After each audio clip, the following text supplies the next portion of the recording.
para analizar este tema tan importante, Joaquín Sporque. Él es gerente de productos transaccionales de BTG Pactual Wealth Management. ¿Cómo estás, Joaquín? Qué gusto saludarte.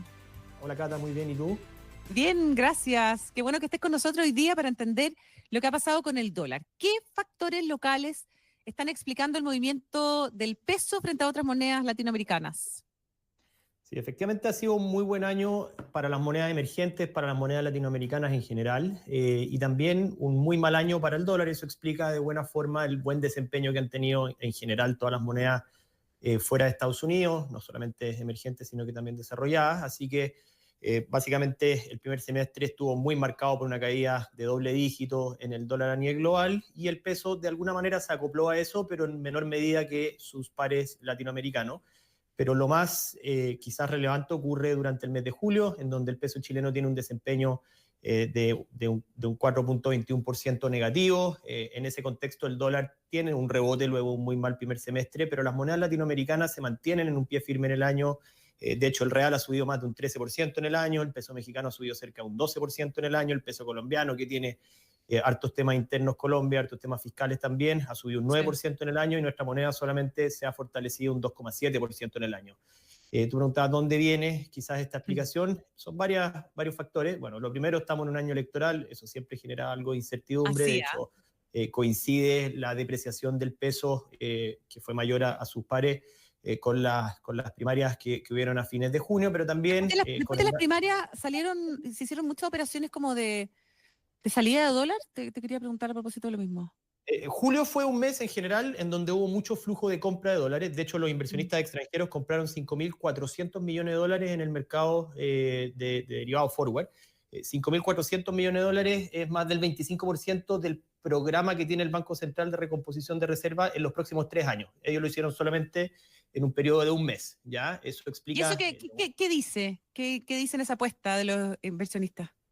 Sí, esto es un conjunto de inversionistas muy amplio, así que en general ahí pueden ser diversas las razones que los llevan a tomar estas posiciones de compra, pero en general estos actores estaban vendidos en el dólar, comprados en el peso, o sea, tenían una posición a favor del peso chileno y a favor en general de todas las monedas emergentes. Hay una reversión de este movimiento durante julio, que no solamente ocurre en el peso chileno, sino que también en otras monedas. Entonces, en parte cierre de posiciones, y en parte también un muy mal dato de inflación desde el punto de vista de tasas de interés, que fue el 0,4 para los extranjeros.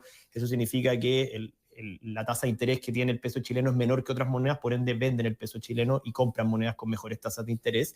El menos 0,4 de junio sorprende negativamente al mercado, y eso también lleva a los inversionistas extranjeros a cerrar sus posiciones en el peso, junto a factores políticos y junto a una fuerte depreciación que hemos visto un fuerte rebote que vimos en el dólar a nivel global durante el mes de julio. Así que son esos 3 factores los que llevan a que nuestra moneda tenga un muy mal desempeño durante julio, y luego en agosto ya tuvimos, tú lo mencionaste, la noticia del Banco Central, que el efecto debería ser bastante marginal de mediano y largo plazo. Naturalmente que cuando se comunican estas noticias, si hay una reacción en el mercado, hay desarme de posiciones, hay mucha especulación de corto plazo, pero yo diría que eso ya está más o menos fuera de la discusión. Yo creo que el mercado hoy día ya está nuevamente transando en base al contexto global. Hoy día tuvimos datos de inflación en Estados Unidos, la semana pasada tuvimos datos de empleo, algunos datos del sector de servicios que han sido poco favorables, y eso probablemente va a seguir dominando el plano de transacciones del dólar junto a los datos locales. Tú bien mencionaste al comienzo del programa lo del Banco Central, Sí. que es muy relevante para el peso. Yo mencioné que la decepción en la inflación de junio justamente gatilló compra de dólares por parte de inversionistas extranjeros. Obviamente una baja tasa hoy día en septiembre no está implícita en la curva. De hecho, el mercado tiene cerca de un 15% de probabilidades de una baja de tasa durante el mes de septiembre. Si eso ocurre, efectivamente va a ser una sorpresa y podríamos ver una depreciación mayor en el peso chileno, o sea que el dólar continúe subiendo Sí. en ese contexto.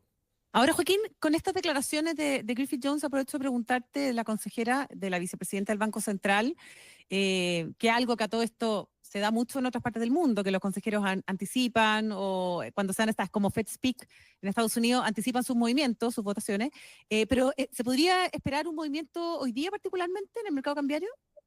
En general, hoy día en particular estuvo mucho más indexado a lo que estaba ocurriendo en los mercados globales, producto del dato de Ya. inflación. Tuvimos inflación en Estados Unidos que salió bastante en línea, pero es una inflación alta para lo que necesita la Fed. El mercado está estaba esperando que la inflación se mantenga algo presionada al alza en el mes pasado. Sin embargo, una sorpresa en este dato nos hubiese llevado efectivamente a ver una cotización a la baja en el dólar en el mundo. Esto no ocurrió del todo, el dato, como te mencioné, fue más bien en línea, y eso es lo que está dominando el tono de los mercados globales hoy día. Quizás la primera reacción fue más positiva, dado que no hubo sorpresas, pero si uno mira el componente más subyacente de la inflación en Estados Unidos, sigue muy alto, en torno a un 3.1% año contra año, lo cual quizás dificulta en parte ahí la baja de tasas por parte de la Fed para el mes de septiembre. El mercado tiene una buena probabilidad de que la Fed baje la tasa de septiembre. Claro. Hoy día está, o hasta antes del dato de inflación estaba cercano al 90%, va a bajar un poquito probablemente después de eso. Pero naturalmente que si es que, yo pienso que el mercado todavía no ha reaccionado a la entrevista de la vicepresidenta del Banco Central, pero probablemente si es que eso comienza a tomar fuerza en los próximos días o en las próximas semanas, sí vamos a ver una reacción un poco más negativa. Ya, ¿cuál es el rango base, los movimientos técnicos que esperamos, o los precios técnicos, niveles técnicos, perdón? Sí, en la última, sobre todo hasta quizá unos días antes del anuncio de recomposición de reservas del Banco Central, el tipo de cambio se había estabilizado después de la fuerte depreciación del mes de julio en la zona de 965, 975, 980. Esperamos que ese rango se mantenga vigente. El nivel de 980 parece un nivel hoy día en donde empezamos a ver mucha venta de inversionistas locales y también, de hecho, inversionistas extranjeros que habían sido los que compraron ya a niveles de 980, empiezan a ver una oportunidad en la otra dirección, y eso probablemente va a hacer que mantengamos esa resistencia o ese nivel por arriba en el dólar, en la zona de 980 en el corto plazo, mientras que a la baja, efectivamente 965 es un muy buen soporte y eventualmente vamos a requerir de mayores noticias para una ruptura.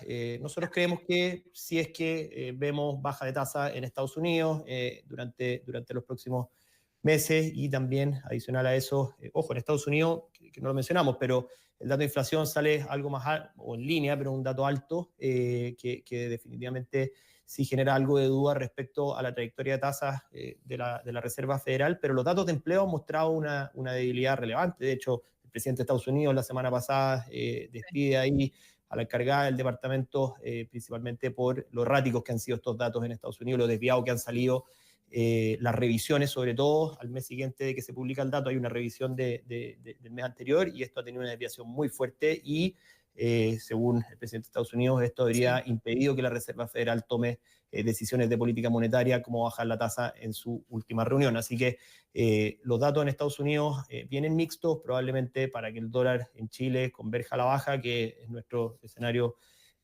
base de aquí a fin de año. Necesitaríamos sin duda, obviamente un año de elecciones es el principal riesgo, pero también que en Estados Unidos veamos una reanudación de las bajas de tasa de interés, ojalá durante el mes de septiembre, lo cual debería seguir siendo positivo para las monedas emergentes, y el dólar debiese continuar débil a nivel global durante este segundo semestre, que también es un escenario, o lo que nosotros estamos barajando como escenario base para los próximos meses.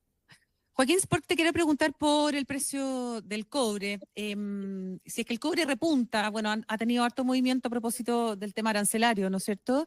Pero, ¿qué ocurriría con el peso? ¿Sigue estando esta correlación del metal rojo con nuestra moneda, o ya eso ha cambiado en el último tiempo? Sí, siempre está naturalmente. Chile es un país exportador de cobre, así que tenemos ahí una indexación, el peso va a estar naturalmente indexado, los flujos que hayan de venta de dólares van a estar indexados al precio del cobre. Se rompe un poco esta correlación, sobre todo con la cotización de la bolsa de Nueva York, principalmente por la amenaza ahí del arancel que había realizado la administración de Donald Trump, que finalmente a fines de julio se desestima ahí que las exportaciones o las importaciones de cobre, o gran parte de las importaciones de cobre, no tendrían este arancel. Antes de eso veíamos un premio sobre el 30% en el precio del cobre en Estados Unidos versus el precio del cobre en otras bolsas de metales como en Londres o Shanghái.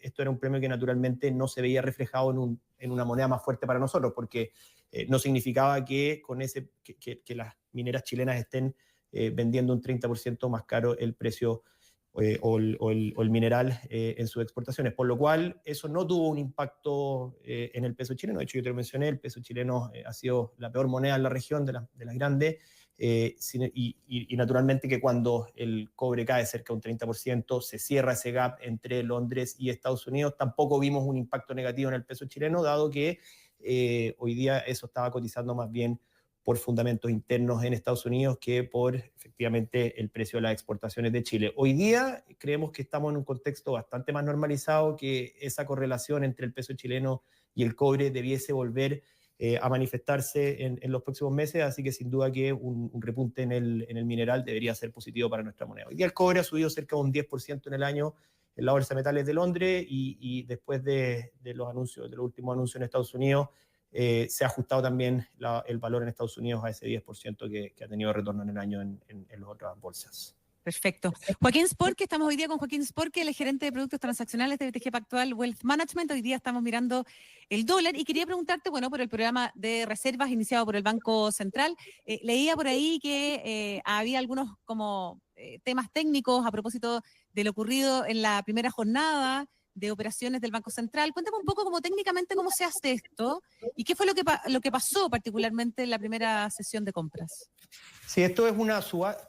Bueno, aquí quizás destacar que el Banco Central modifica la manera en que realiza su plan de recomposición de reservas. El año 2000, los últimos dos planes fueron el año 2021 y el año 2023. Estos vinieron después de intervenciones cambiarias, después de octubre del 2019 y también después de la pandemia o cuando tuvimos un periodo de dólar muy fuerte a nivel global el año 2022. En el 2021 el Banco Central solamente logra recomprar 7.440 millones de dólares, eso es un 62% de su programa original, y el año 2023 incluso fue menos, un 37%. Así que lo primero, en general, si uno mira los últimos dos eventos similares, el Banco Central no logra realizar el total de las compras que tiene originalmente estimado. Ahora son 18.500 millones de dólares, es un monto muy superior, pero eso en un plazo mayor, son 3 años y con revisiones semestrales.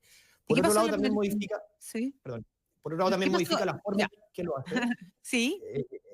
Anteriormente lo hacía durante subastas con el mercado abierto y hoy día lo hace mediante subastas de dólar observado. Antes de la apertura del mercado, claro. se realiza una subasta que dura 15 minutos, desde las 8:30 hasta las 8:45, en donde todos los participantes del mercado cambiario formal pueden ofrecer, venderle los dólares al Banco Central al promedio o al dólar observado de ese día. ¿Ya? Efectivamente ahí hubieron varias sesiones de prueba, generalmente esto es algo nuevo, así que también tiene ahí algunas complicaciones.